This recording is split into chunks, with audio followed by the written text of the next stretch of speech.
help you out there, but you can hear it.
Coming up on NEC-TV, NEC criminal justice seniors return from the annual Washington, D.C. trip.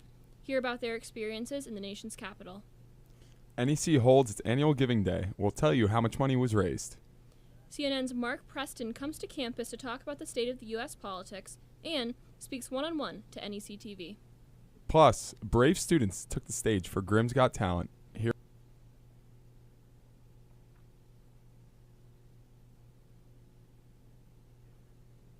Good afternoon, and thank you for joining us. I'm Lauren Hall. I'm Danny Varga. Today is Thursday, March 27th, 2025. Now for our top story, CNN's Vice President of Special Events and Political Programming, Mark Preston, visited NEC on Wednesday night to share insight and behind-the-scenes perspective about a wide range of topics, including politics and professional journalism. Preston drew a crowd at the Putnam Theater as part of the President's Speaker Series and then spoke to NEC-TV about why he enjoys connecting with students. You know, I've been lucky to have a career that has taken me from, Boston to Amherst to Washington to Atlanta, back to Washington. And I kind of see my job now as everything that I've learned, and I've had some very interesting experiences, and now try to help like the next generation because I know how to do things now. So to be able to take the ideas from, younger folks like yourself and put them into practice, that's kind of how I see my role. And why do you think it's important to have open forums for conversations such as this?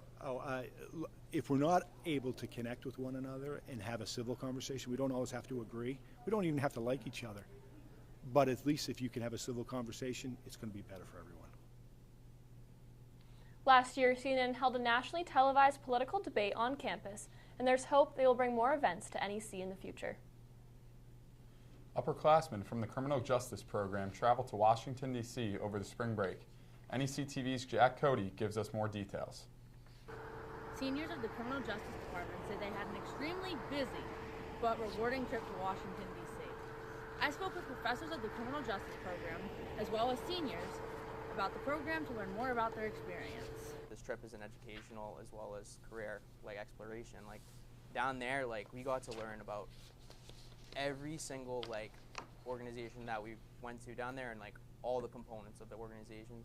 Frank Jones was eager to share details of the DC trip with NEC-TV. Actually is educating them more about things that they've been learning about the 3.5 years. For example, we talk a lot about the United States Supreme Court in many of our cases and a lot of Supreme Court case law. They actually got the chance to go there and go inside the Supreme Court. Seniors John Lafferty and Jordan Noyes say some of the highlights include visiting high-profile departments. The whole trip was super action-packed. We were up really early and back super late. Very busy all day. I would say what stuck out the most to me was when we had those days where we visited the Secret Service and the DEA. Those are really cool days because those are like, it's like, you know, an opportunity that not many get to, get for themselves. Getting to spend time with Hubbard with a smaller group and going to see the U.S. Supreme Court, that was a lot of fun. It gave us a little time to like debrief and have a good time and see something really, really cool that's like a once-in-a-lifetime opportunity. Noise pushed to add a stop that hadn't been included in previous years, bringing the group to the Holocaust Museum. Few students that had stated that they wanted to go hadn't been, and there was an issue with it not necessarily being in the educational field of policing. Basically, I just wrote up a little small thing saying, hey, this is how the Holocaust and what it can teach us, and that experience has to do with policing and how policing can be negative and turn bad and what we can do to fix it and how important it is to understand those things in our history. Jones says New England College is one of the 2 schools to have a relationship with the DEA Training Academy. They received an award and a welcome at the DEA office. All of the electronic billboards had the New England College logo. And when we first met with the director in what they call the International Room, big bright colors right up there on this huge screen, welcome New England College. They make us feel really, really special while we're there. We get to experience things that I know law enforcement officers that would give their left leg to be able to get into. Washington, D.C. trip is mandatory for seniors in the Criminal Justice Department. The professors and students say it is a crucial part of getting prepared for the workforce. For NEC-TV, I'm Jack Cody. Over spring break, 2 groups of NEC students traveled abroad. NEC-TV's Kyle Dobry spoke with senior Justin Faryuda Agman about his experience in South Korea. I went to Korea, South Korea to be exact. I've always wanted to go to Asia. Back in high school, there was a travel club, and they were planning to go to Thailand, but that was around the time, like right before COVID had hit. So the trip got canceled. I never got my passport. So it was almost like a full circle moment of me finally getting to go to like an Asian country for the first time. City was awesome. The people there are like, they're pretty polite. But when it comes to like, you know, getting on public transportations, they're like pretty gung-ho, like, all right, you're in the train or you're out the train. They actually are encouraged to learn English when they're younger. So most of the people that we ran into or had talked to, like with a tour guide, spoke pretty good English. I think my favorite out of the 2 was Itaewon, because around there was like the school fish market. That was really cool. We had to take like a little tiny ferry across a small river to that market. You know, Itaewon was really cool. The cities are a little different in terms of like, I guess pollution is what I really noticed. Like I'm from New York and I go to the city pretty often. And when I go there, you see like, you know, trash on the sidewalks and stuff. When I was there, it wasn't really any of that really. We went to Seoul Tower, and you can just see like all of Seoul from like on top of that tower. It was really stunning. At the hotel we were at, I got up early in the morning for breakfast, but right outside there was this beautiful sunrise, and I'm like, wow, like that's something I can never catch back home. Like it was amazing. Most of the expenses, like for like our food and stuff, was either we used the cash or our own money. For souvenirs, we were encouraged to use our own money. First day when we got cash, we each got like 80,000 won, which is like about $55 in US dollars. In the Korean War, when we went to this military memorial museum, that North Korea was really advanced in their weapons to where South Korea like nearly lost. It was like, I think that was my biggest takeaway, just learning more of the history of South Korea. It was a great trip overall, and if anyone has a chance to go, you should definitely go.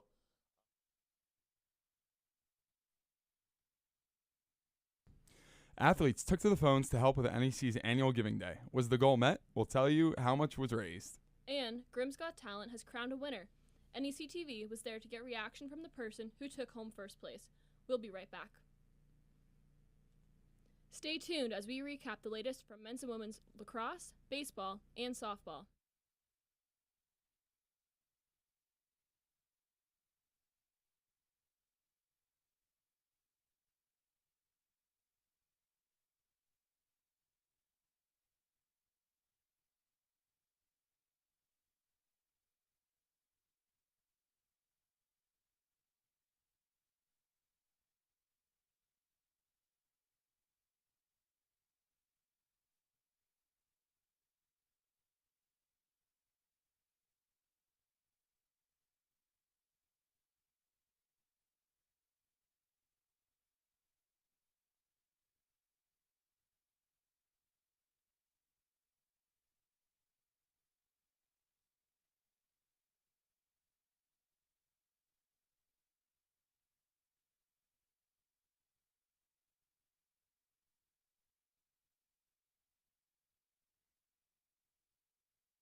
NEC held its Grimm's Got Talent show Friday night. There were 10 contestants who took the stage. 9 sang and 1 did comedy. Grace Gessler sang an impressive performance of Adele's Set Fire to the Rain, taking home first place and a $50 Amazon gift card. Geisler says it was motivating to have people cheering for her, including her softball teammates. I just really love singing, and then just feeling the energy from the crowd is probably the most unique experience you can ever feel. So it's so invigorating, and so it's really cool to just feel the energy of a crowd and be cheered on. The Grimm's Theater Company hopes to have another event like the talent show in the near future. NEC students, staff, faculty, and alumni are encouraged to donate to the school every year on The goal for the 7th annual NEC-TV's Nathan Yor reports from the event. 36-hour event is to raise money from at least 550 donors. Every year, students and faculty reach out to the NEC community to ask for donations. According to the Office of Advancement, the money raised is distributed throughout the college to supplement various budgets.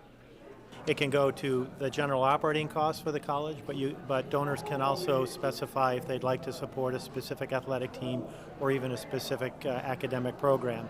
Student athletes like Madeline 10K are encouraged to call alumni to ask for donations. We've called a lot over the past 2 days. A lot of my teammates did it yesterday, and we have a couple today, just calling all of our alumni to see if they'll donate. Athletic teams have a chance to earn an additional $1,000 for their team if they meet one of 3 categories: the highest number of donors, the highest amount of money raised, and the highest percentage of alumni making gifts. $6,000 total are allocated, being split between 3 men's teams and 3 women's teams. Co-ed teams are eligible to win in either category. While a large focus of Giving Day is to raise money for various programs throughout NEC, President Wayne Lesperance says that it's also about keeping in touch with the community. We're getting a chance to reconnect with some former students, some alums, and that for me is always exciting. Just got off the phone with a student I taught 15 years ago, and they made a $200 gift to the college. That's awesome. It's a great feeling of validation that students remember their experiences here and want to give back. I mean, that's a good thing to have happen. The college plans to hold another Giving Day event next year. For NEC-TV, I'm Nathan Yer. As of this morning, the final total of donors was 567. The total amount raised was $109,622. The athletics team that received the most gifts was the Alpine ski team with just over $10,500 from 15 donors. Women's field hockey just over $4,700 from 129 donors. Men's lacrosse tallied a little more than $3,400 from 26 donors. The athletics department has announced the official 2025 schedule for NEC football. The Grims will kick off the season on September 6th at home against Plymouth State. The season's conference games will be played against Nichols, Curry, Husson, Maine, Maritime, Western New England, Endicott, and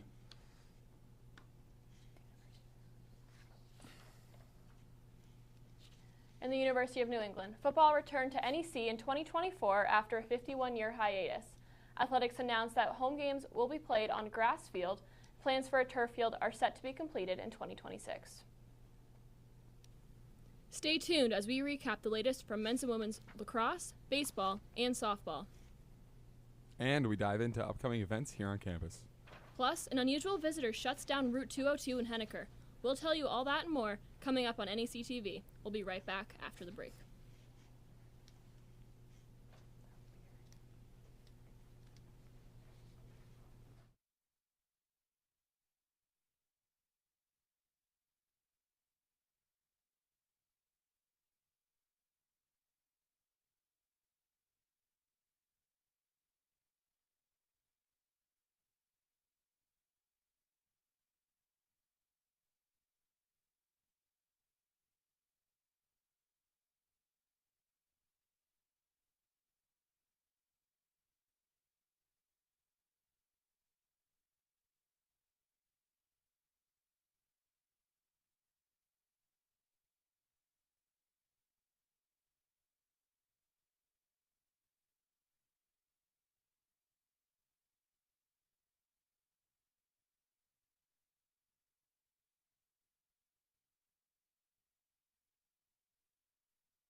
Welcome back. While the spring sports are in season, NEC's fall sports have activities and non-conference games in the coming weeks.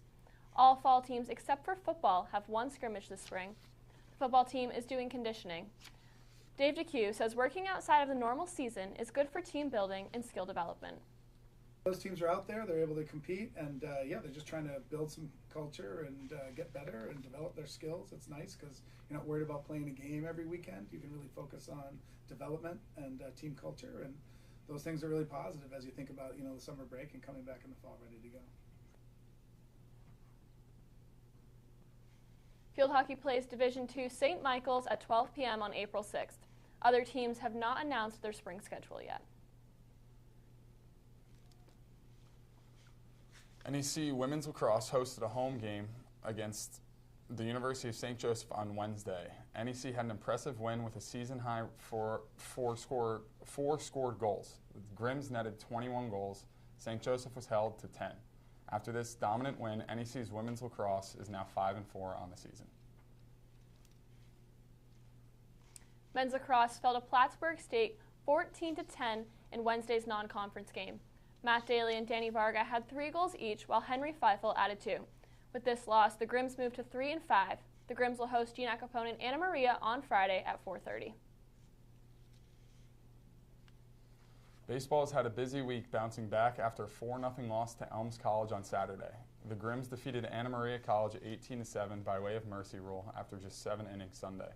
On Tuesday, the Grims traveled down to the University of St. Joseph in Connecticut, where they fell 2-1. Looking ahead, baseball will take on Mitchell College at home at 1 p.m. on Sunday. NEC softball is set to play their home opener on Sunday. The Grims will take on Norwich University at Old Concord Road Field in a doubleheader, with the first game at 12 and the second starting at 2. Softball will also play a doubleheader on Saturday at Albertus Magnus College in New Haven, Connecticut. There was an unusual traffic delay in Henniker last week. Henniker police say a moose caused a temporary road closure on Friday. According to the police department's Facebook page, Fish and Game responded, helping this moose that was stuck in an area near the post office. The incident shut down Route 202 for a short time. The moose eventually moved on. In a few weeks, an event will be held to celebrate the launch of the spring 2025 issue of the Henniker Review. The Henniker Review is an annual literary publication that publishes writers and artists. It was founded in 1971 by NEC professor Don Melander. All are welcome to the event at the Chester Gallery on April 23rd from 4 to 6 p.m. The final countdown is on for the NEC 2025 commencement ceremony. In just 37 days, graduates will walk across the stage on the Simon Lawn. Graduation takes place on Saturday, May 3rd. No tickets are required. That's it for NEC-TV this week. Be sure to follow us on Instagram at NEC.TV for the latest NEC news. Thank you for joining us. We'll see you right here next week for all things NEC from the only Henniker on Earth.